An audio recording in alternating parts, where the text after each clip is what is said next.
Hey everyone, welcome. I'm Naomi, and today I'm going to teach you how to improve your balance on your yoga mat. So what I really want to talk to you about is probably not what you expect to hear. So you might expect to hear me say, you need to strengthen your core and work on your legs and tone your glutes and all of that, which is good. All of those things are good. I highly encourage you to do those things. But that in of itself is not really at the root of what we need to focus on if you want to improve your relationship with balance. See, I changed it there a little bit. We're changing your relationship with balance. Okay, so there are two things that I want you to focus on that are more mindset issues than physical, and then we can talk about the physical stuff. Okay, so the first thing is that we tend to think of balance in the same sort of idea as perfection, right? We tend to think of balance as, I've got to hold this and not move. And if I touch a wall, then it's not really balanced. It's got to be like this, without moving, completely perfect, and still, and not moving. But that's not balance. It's not balance at all, right? Balance is far from perfect. In fact, balance is really about sort of that wobbling from one plane to the other and finding center even though you are still wobbling. Right? Balance is not about stillness or perfection or anything like that. Right? Balance is simply about resilience in some ways. Right? Like let's say you're in dancer pose, as an example, and you lose your balance or you lose your foot, right? You've got your foot and then you kind of fall out of it. Can you get back in? Right? That's the question that balance is asking you every single time. So balance is not saying, hold this still and don't move. Balance is saying, can you move, lose it, and get it back? So that's the first reframe that I want you to think about when it comes to balance. That's number one, and it's super important. Okay? Number two is that we often think of balance as very absolute. Right? Like good balance means I'm not using a wall for support. I'm not using a chair for support. I'm not using any other props for support. I am just holding myself up of my own ability, right? Of my own muscular strength, of my own structural integrity. And all of that is really great, right? Like being able to hold yourself in tree pose without holding on to anything else, that's fantastic. But having like one finger on the wall for like the teeniest bit of support, or whether it's physical or like emotional, like mental support, that doesn't make it any less of a balancing pose. And I was talking about this with one of my students today in my online studio. She said, how do I get better at this pose? Like, I want to get better at it, meaning I don't want to have to hold onto the wall anymore. And I said to her, well, what's wrong with holding onto the wall? Well, first of all, and second, like, how much are you holding onto the wall, or how much weight are you putting onto these things? And so a lot of it has to do with like slowly lessening the load, right? So like, let's say I'm doing a tree pose at the wall, and the only way that I can get my foot up as high as I want is to like lean into the wall, get my butt out of the way and lift up. And so I'm sort of like leaning into the wall, and then I squeeze my right leg toward my left powerfully. And I feel less of my weight at the wall, and I can take my hand off the wall, and then I kind of lose it, so I have to lean back into the wall, and then I'm there again. Okay, so the idea of balance is less about like, I need the wall for support, and more, well, how much of my weight am I putting on the wall? How much support am I using? So I want you to think of it less as that support is a weakness, or that support means that I'm not actually balancing, and instead say to yourself, this is just one more point of foundation that's helping me balance. Okay, so another way to think of it is like, you know, like you can have a table that has 3 legs that balances really well if the design is good. You could also have a table that has 1 leg, like one central pole, right? And if the design is really good, it's going to hold itself, it's going to hold with structural integrity.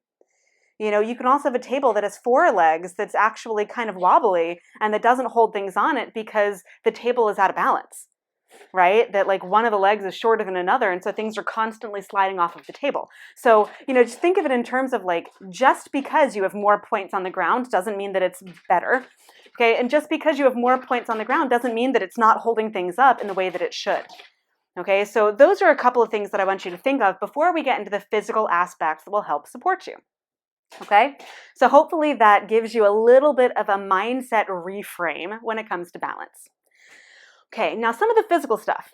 Let's get to the physical, because that's the stuff that I know you're thinking, but that's what I can really create change with. That's where I can affect change, Naomi. And I hear that. Okay, so let's talk about your feet. Let's talk from the ground up. So your feet. Okay, your feet are what are holding you in these standing balancing poses, because we're not talking about under the hand balancing. We're talking strictly about standing balancing poses. Okay, so if you are putting weight into your feet evenly, that's going to support you better than if you are rocking back into your heel, than if you are rolling in, rolling out, or shifting forward. Now, all of those are places where you actually support weight in your foot. So as an example, if I lift my left foot up, right, I'm pretty solid here in this pose, but the longer that I hold it, the more I can feel my foot wobbling a little bit, right? So like some of my weight shifts in, then it goes out, then it goes forward, and it goes back. And in fact, when you're at a wall, as an example, so let's say I'm doing this dancer pose at a wall, right, and I've got my leg up. If I'm using the wall to support me here, or a chair or something else, if I'm using the wall to support me, as I start to back off of the wall, what I'm going to feel is the shift into my own body. And I'm going to feel my own body trying to hold me up. Right? You can see my leg moving. This is not me acting, right? This is me first leaning into the wall for support and then trying to take my hand off.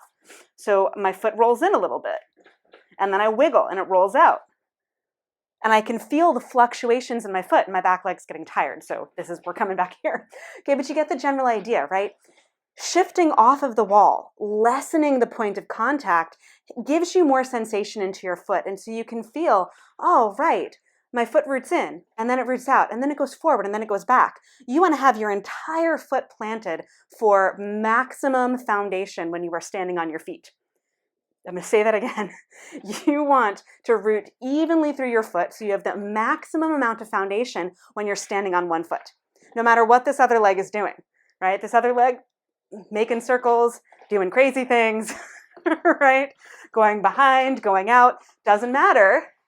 Right? My left foot, if my right leg is swinging around, is staying super anchored. Okay? So paying attention to your feet, that's a biggie. The second thing is to pay attention to midline. So you can think of it in terms of a block. If you take a block, put it between your thighs. If you don't have a block, you can use a ball. I mean, not a very, very small one, but a block or a book, something that you can put between your thighs that is substantial, okay? And squeeze. Okay, now when you squeeze, you're going to feel your thighs squeeze, but now I want you to relax the squeeze with your thighs and start the squeeze as though there was a block between your feet too.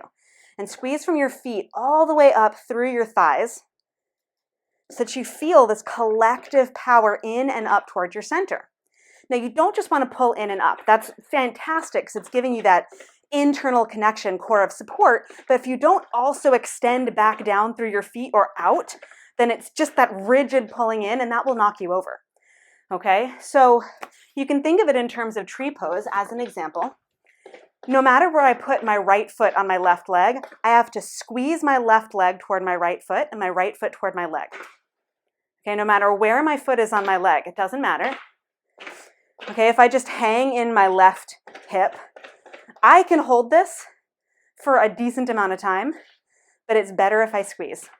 It's better if I imagine that block is there, not just where my foot is, but from my left foot all the way up through my shin, up through my thigh, and then if I push back out, then if I extend, right? That's going to give me full power through the pose, and that's what I'm after. Now, the same thing is going to be true in any balancing pose where you're standing on one leg, is that you want that squeeze in, right, to give you that connection and support and power, but also that power that expands, right? You've got to reach out and stretch. Okay, so that's another biggie. Okay, now let's talk about some other props. So if I'm using something like a chair, let's think about this in terms of Warrior 3. So Warrior 3 is one of those where your arm position actually really matters, right? Having your arms over your head asks a lot of your shoulders, and if balancing is already challenging for you, having your arms over your head is going to intensify the challenge of the balance because you're already upping the stakes, right? Like balance is hard enough, and now you've taken your arms over your head and your shoulders are kind of cranky and tight, and so your body's like, I am done. So your body's like, and it's time to come out of this. So better, if balance is an issue, to work with a chair. And you can place your hands on the seat of the chair and lift a leg. Okay, now what we talked about earlier is the idea of sort of backing off, right? So if I'm in this warrior pose and I'm on the seat of the chair, I can come up onto my fingertips and take my chest down so my chest is more at the same height as my hips. So if I'm higher up, it's just a lot more work for my low back and not as fun. So lower down.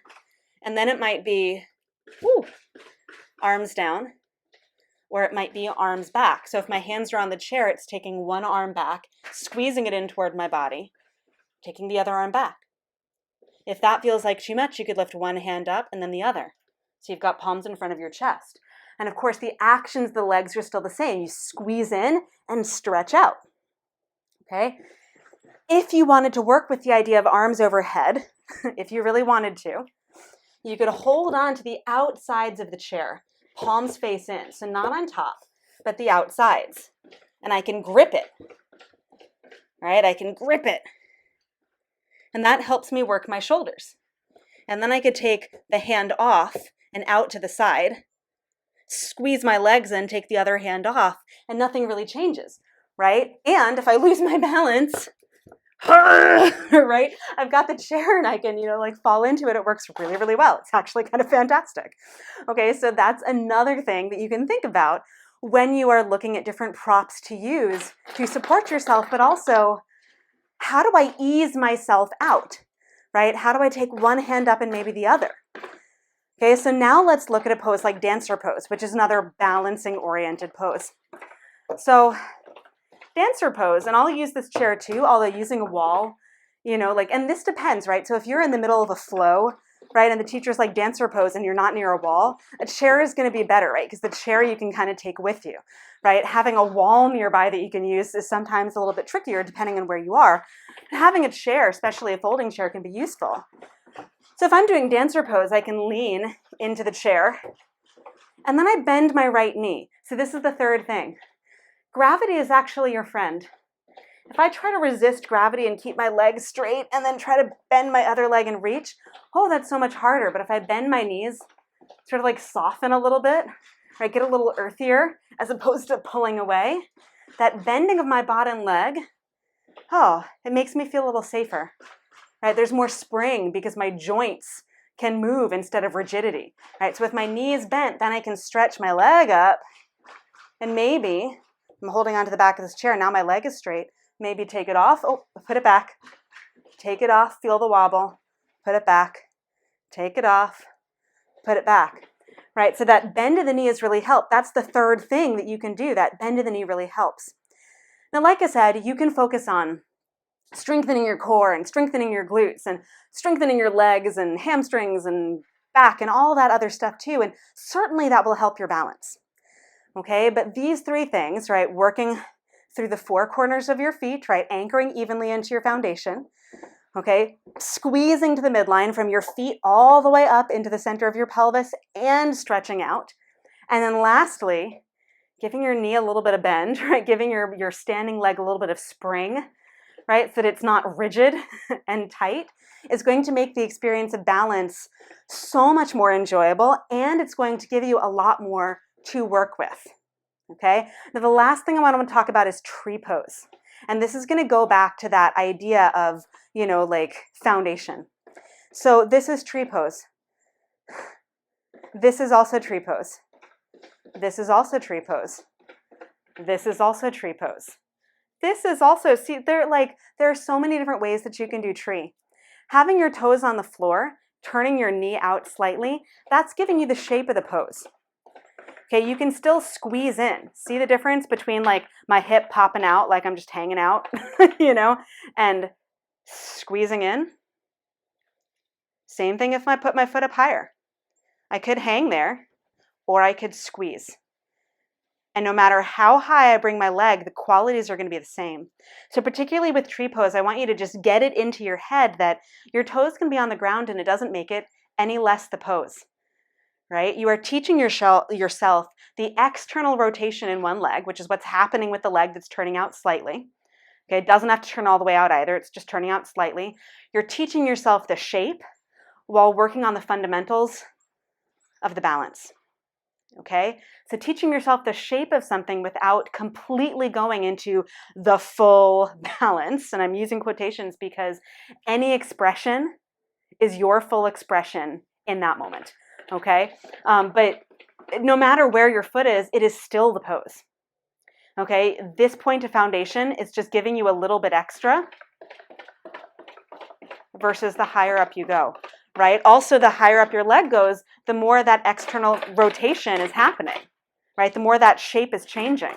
So progressing slowly up actually gives you exactly what you need to prepare for this someday, if this is something that you want to do, if this is where you want to be.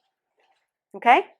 So hopefully all of that has given you some insight into how you can improve your balance and also improve your relationship with balance so that it's not so tortured and so that you have more fun with it. Let me know if you have any questions in the comments below. And as always, thank you so much for tuning in. And I look forward to seeing you back on the mat again really soon. Until then, bye.